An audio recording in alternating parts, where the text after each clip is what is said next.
우리가 성경을 통해 확인할 수가 있습니다. 자, 김현숙 집사님 보이시나요? 한번 읽어주시겠습니까? 살렘 왕 멜기세덱이 떡과 포도주를 가지고 나왔으니 그는 지극히 높으신 하나님의 제사장이더라.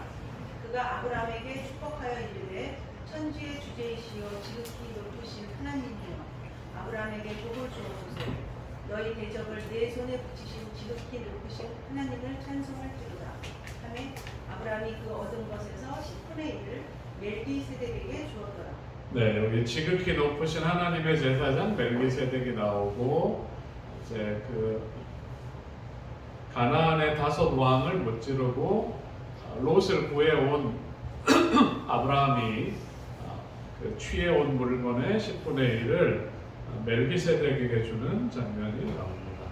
자, 이수영 장로님도 한번 읽어보시죠. 야곱이 서원하여 이르되 하나님이 나와 함께 계셔서 내가 가는 이 길에서 나를 지키시고 먹을 떡과 입을 옷을 주시어 내가 평안히 아버지 집으로 돌아가게 하시오면 여호와께서 나의 하나님이 되실 것이요 내가 기둥으로 세운 이 돌이 하나님의 집이 될 것이요 하나님께서 내게 주신 모든 것에서 10분의 1을 내가 반드시 하나님께 드리겠나이다 했다. 자, 우리가 두 성경절을 읽었는데 아브라함과 야곱을 읽었어요. 이제 이스라엘 민족이 구성되고 하나님이 율법과 성소와 또 11조 제도를 주시기 이전이잖아요. 아브라함이 11조를 알고 있었던 것 같습니까? 야곱은 어떤가요? 야곱도 알고 있어요. 야곱도 하나님과 언약을 맺어요. 내가 안전하게 무사히 돌아오게 하시면 하나님이 나의 하나님이 되신다. 계약을 맺어. 지난주에 배운 그런 것입니다. 계약을 맺고 나면 그 하나님이 나의 하나님이 되시고 내가 하나님의 자녀고 소유이다. 그것을 확인하는 제도가 10분의 1을 하나님께 드리겠다. 이렇게 얘기하고 있어요. 그래서 우리가 안식일 제도를 얘기할 때 우리 재림교회를 향하여 장로교인들이나 다른 교인들이 유대인들이나 지키는 안식일을 지킨다 이렇게 하는데 안식일 제도가 성경에 어디에 나오나요? 처음 나오는 건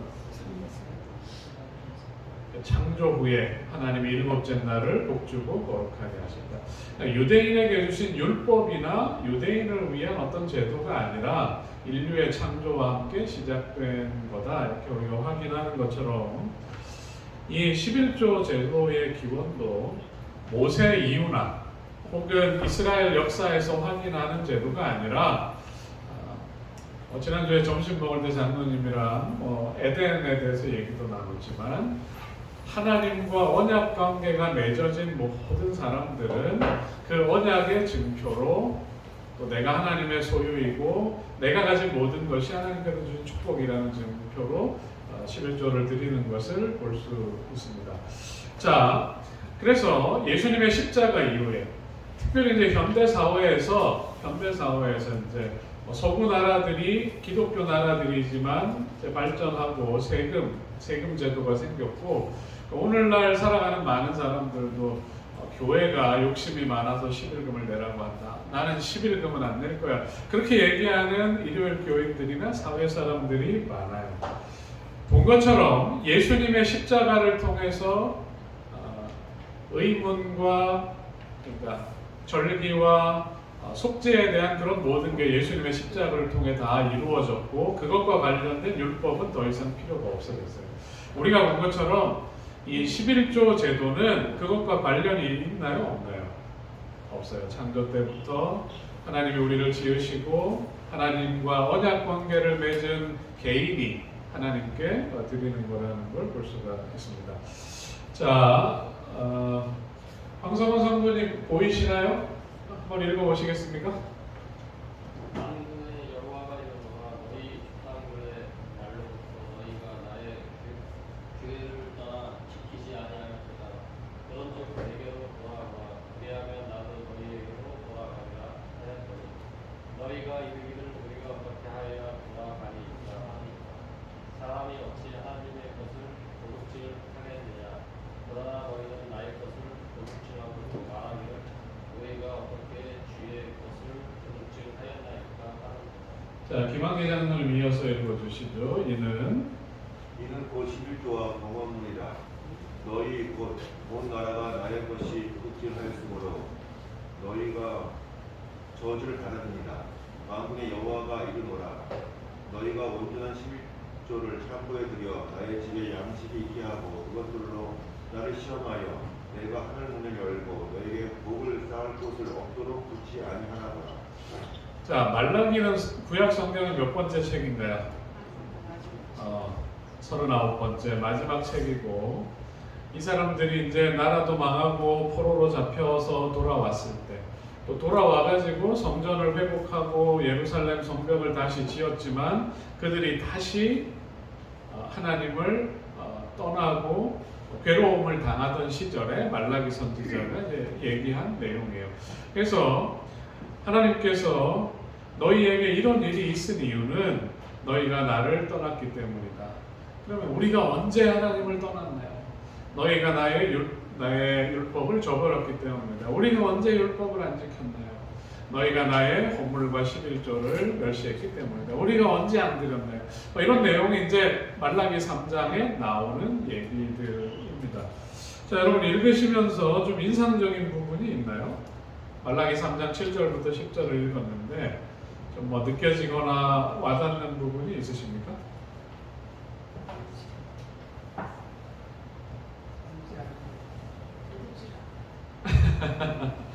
도둑질이라는 말을 들을 때 우리가 좀 마음에 부담이 됩니다. 그렇게까지 얘기하셔야 되나?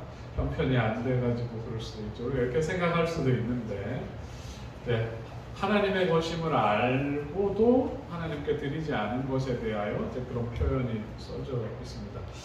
자, 이제 출애굽기에 보면 이스라엘 백성들이 가나안을 향해 갈 때 하나님이 이제 법을 주시죠. 20장 10계명으로 시작해서 25절까지 주시면서 특별히 이제 1년에 3번 너희가 이제 가나안 땅에 들어가면 1년에 3번 성소가 있는 곳, 성전이 있는 곳에 모여서 절기를 지켜라 그렇게 얘기를 하면서 여기에 보면 이제 무교병을 먹는 절기면 무슨 절기인가요? 무교절이겠죠.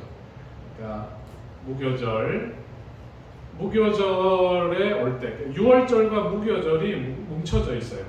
6월절과 무교절이 금요일부터 시작해서 쭉 한 주일 진행되는데 이때 너희가 올 때 빈손으로 내 앞에 나오지 말아라 그렇게 돼 있어요. 그 다음에 또 맥추절이 있어요. 맥추절은 오순절이죠. 칠칠절이라고도 하고 그때 이제 첫 수확을 거둬. 그럴 때 거둔 수확 중에 나에게 드릴 걸 가져오라 그렇게 얘기를 하세요.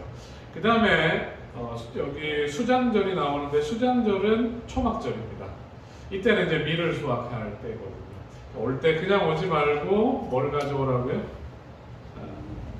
빈손으로 오지 말고 가져와라. 얻은 수확물에서 하나님 앞에 올라올 때 가져와라. 매번 3번씩 하나님한테 얼굴을 보여라 이렇게 얘기를 했어요.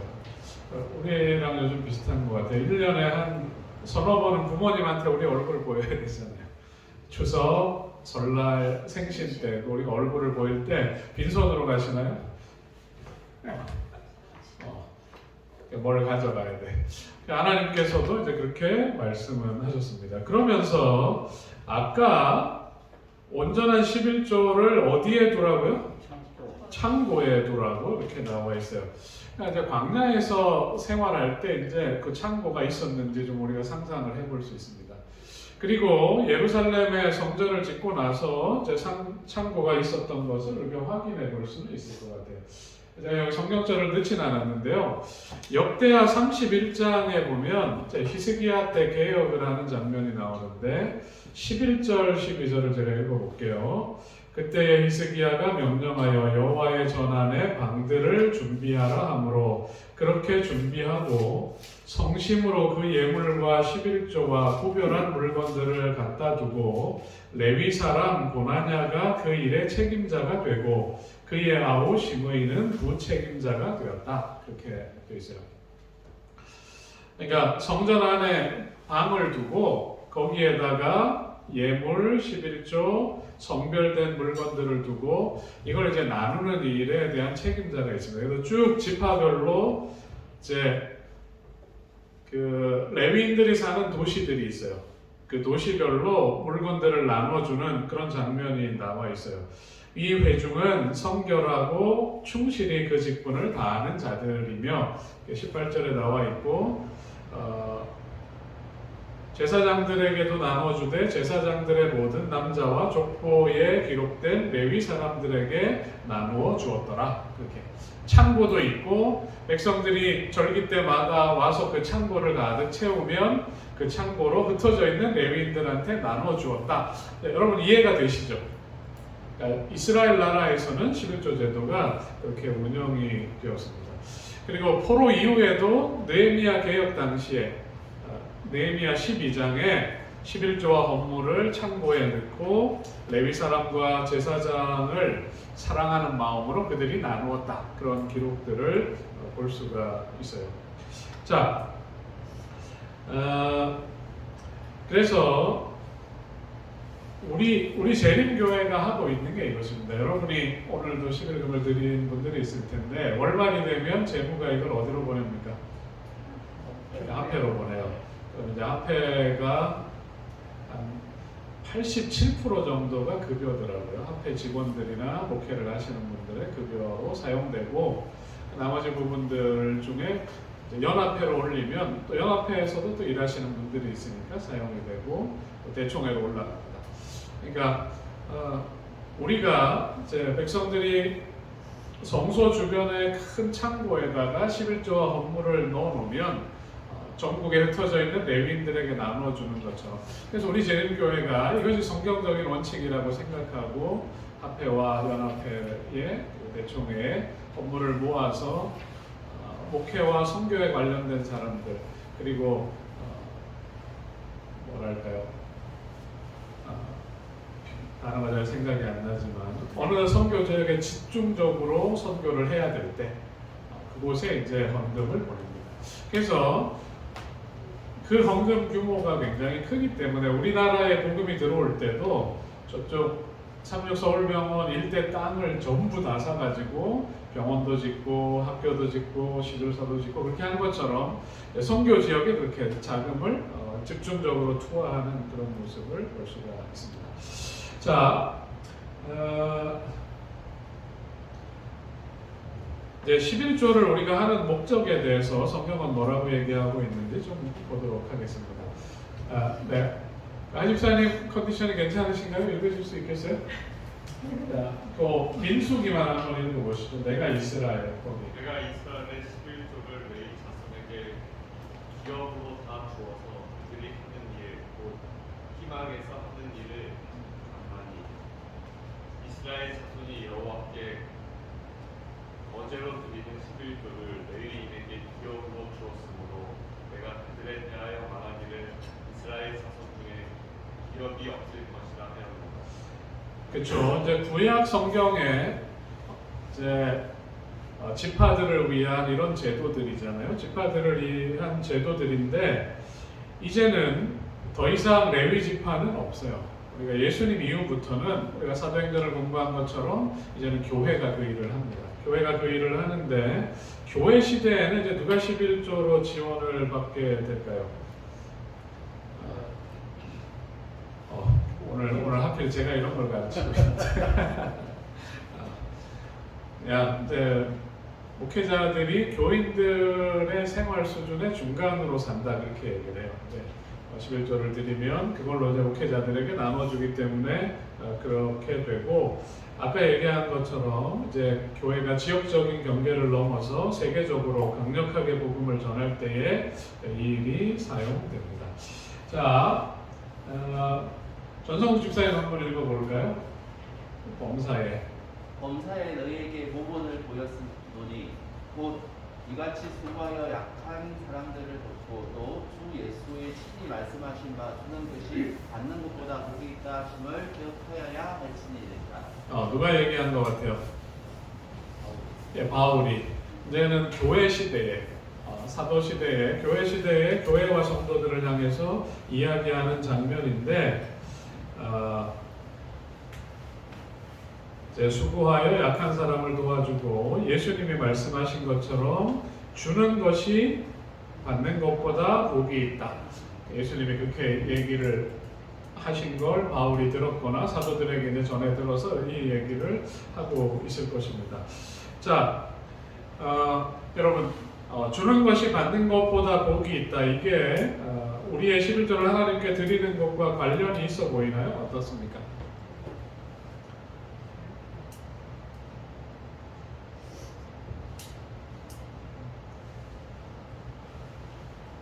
주는 것이 받는 것보다 복이 있다. 하나님께서 성경 전체를 통해서 그런 정신을 우리에게 주시는데 그건 어떤 의미가 있다고 생각하십니까?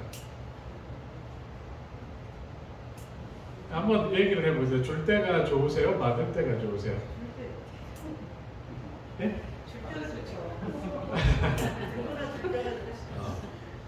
네, 뭐 이런 말을 해도 될지 모르겠는데 김현수 집사님이 단상에 이제 설교자가 물을 마실 수 있도록 컵을 지난주에 사오셨어요. 그릇집 갔다가 단상이 생각나서 사셨다 이러면서 이제 그걸 볼 때 제가 아주 기분이 좋았어요. 그리고 이제 정말 예쁜 컵이고 커버도 딱 있어서 이제 설교를 하기 전이나 끝나고 나서 먹을 때 아주 행복하겠다. 말씀을 전하는 분들을 위해서 그렇게 하신 거에 대한 감동을 받았습니다. 제가 받은 기쁨보다 그걸 살 때 집사님 마음이 어땠을까 또 생각을 해볼 때에 집사님 그걸 교회에 성물이라고 하는 것이지만 이렇게 준비해서 드릴 때에 마음이 아주 행복하셨으리라고 이렇게 생각을 합니다. 여러분 뭐 명절 선물들 준비하셨습니까? 왜 이렇게 자주 돌아와? 하셨습니까? 나를 반가워하시고 나를 사랑하시는 분 앞에 갈 때 또 내가 그분을 생각해서 뭘 드리면 좋을까 고민하고 준비한 선물을 전달할 때에 우리 마음에 기쁨이 있습니다. 성경을 볼 때 전체적으로 하나님과 언약 관계가 맺어진 사람, 계약이 맺어진 사람들은 내 필요를 하나님이 다 채우실 거예요. 나에게 이제 부어주신 것을 내가 누군가에게 나눌 때 하나님이 맛보는 기쁨을 우리가도 맛보는 것입니다. 하나님이 사랑을 베푸시고 은혜를 베푸시는 걸 우리도 그렇게 하는 것입니다. 그래서 이런 11조와 헌물 제도 속에 하나님이 나의 모든 것을 공급해 주시는 분이시고 내가 하나님과의 언약 관계 속에 있다. 그 믿음을 나타내는 거고 우리가 그 일을 실천하면 우리 믿음이 자랄까요? 안 자랄까요? 그러니까 이제 신앙의 여러 표준들이 있어요.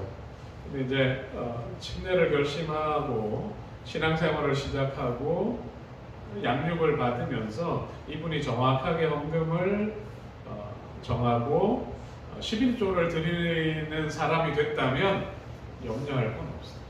이제 하나님과 언약 관계에 들어갔을 뿐만 아니라 사람의 믿음이 굉장히 성숙된 것입니다.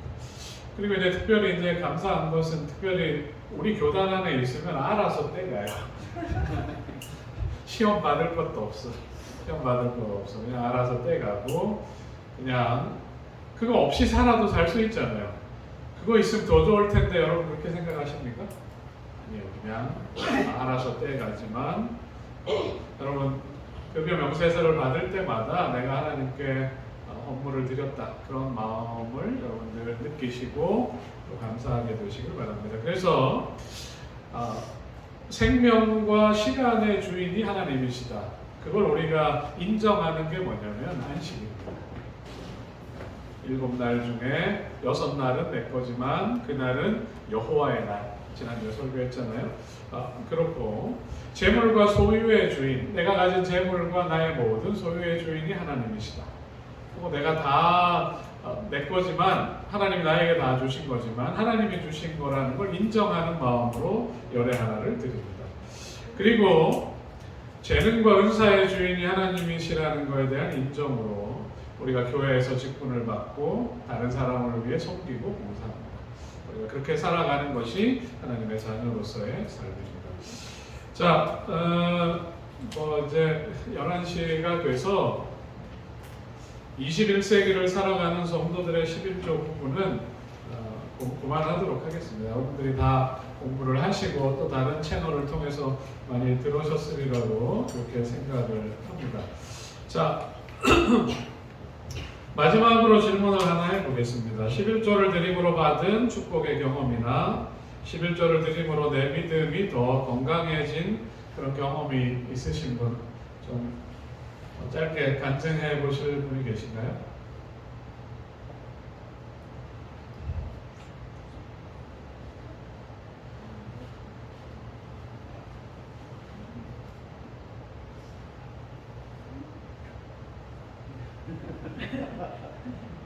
너무 많아서 다 말씀하신 것 같아요. 근데 그걸 얘기한다는 자체가 모순이라고. 네, 알겠습니다. 왜요? 우리나라 사람은 14초 이상을 견디지 못한다고 하더라고요. 가만히 있으면 말씀들을 하시는데, 어쨌든 우리가 그런 은혜와 축복, 또 내 믿음이 자라는 경험을 하면서 살고 있고, 하나님과 언약을 맺고 살아가는 우리들이 하나님께 11조 업무를 드릴 때 하나님이 우리를 축복하실 뿐만 아니라 우리가 드려진 그 일을 통하여 복음을 전하는 사람들, 또 선교 지역에 복음이 증거되는 아름다운 일들이 일어남을 여러분 감사하게 되시기를 바라겠습니다. 자, 이번 주는 김수진 사모님이 기억절을 암송하고 한 주를 요약하는 주네요. 자, 일어나셔서 기억절을 좀 암송해 주시죠.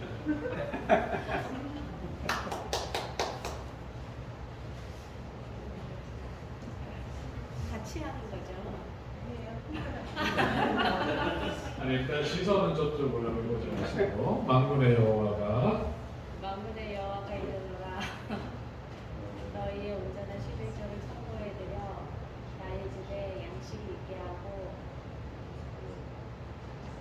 그것으로 나를 시험하여 그것으로 나를 시험하여 내가 하늘문을 열고 너희에게 복을 쌓을 곳이 없도록 부어주지 아니하시나구나. 네, 감사합니다. 자, 요거 같이 읽고 오늘 마무리하겠습니다. 너희의 시작. 너희의 온전한 11조를 창고에 들여라는 말씀은 하나님의 명령이다. 이것은 우리에게 호의를 나타내거나 너그럽게 행하라는 호소가 아니다. 이 말씀은 우리에게 정직하게 행동할 것을 촉구하고 있다. 10분의 1은 당신의 것이므로 당신께 돌리라고 명하신다. 예, 그 3과 퀴즈는 여기에 우리에게 정직하게 행동할 것을 촉구하고 있다. 그 정직이 바로입니다. 다음에 문제가 나오면 이렇게 푸시기 바랍니다. 예, 이것으로 교과를 마치겠습니다.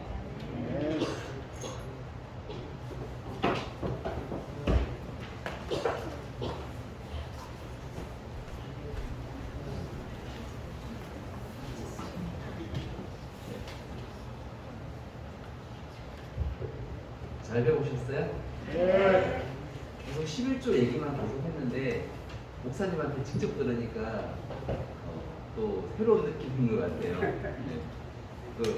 이번 교과는 이제 목요일 교과, 혹시 교과책을 못 보신 분들은 목요일 교과만 공부를 하셔도 한번 읽어보셔도 다 될 것 같아요. 그게 다 정리가 되어 있는 느낌이더라고요. 네. 오늘 우리 교회를 방문해 주신 분이 계십니다. 우리 뭐 방문이라고 하기는 좀 그런데요. 김순기 목사님 오늘 방문해 주셨어요. 감사합니다. 고향 교회에 오셨죠? 네.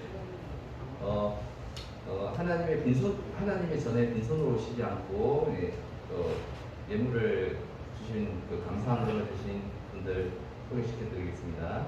김한기 장로님 가족, 황석원, 이수영, 전성구, 김순기 목사님, 한은숙, 박기한 장로님, 양동호 목사님 교회 감사원장이었습니다. 교과 공부와 분검을 위해서 목사님 기도해 주시겠습니다.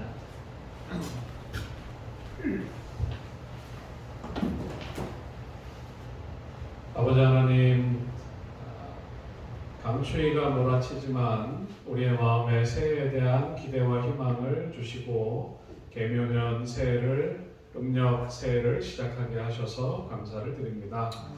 하나님 묵은 것들 다 내려놓게 하시고 새 마음을 품게 하여 주시고 우리의 마음을 성령으로 가득 채우고 올 한 해 주님 안에서 주님과 동행하며 살아가게 하여 주시고 우리가 하나님의 소유이며 하나님과 언약 관계에 있고 하나님 앞에 충성할 때에 우리에게 베풀어 주시는 축복과 은혜를 누리며 살아가는 올 한 해가 되게 하여 주옵소서. 하나님 명절을 맞아 저희들 먼 길 오갈 때에 안전을 지켜주시고 가족들을 만날 때에 행복과 기쁨이 충만하게 하여 주시고 또 우리의 밝은 모습과 하나님의 사랑이 충만한 모습을 통하여 믿지 않는 가족들, 형제 자매들에게 하나님의 사랑을 증거하는 기간이 되게 하여 주옵소서.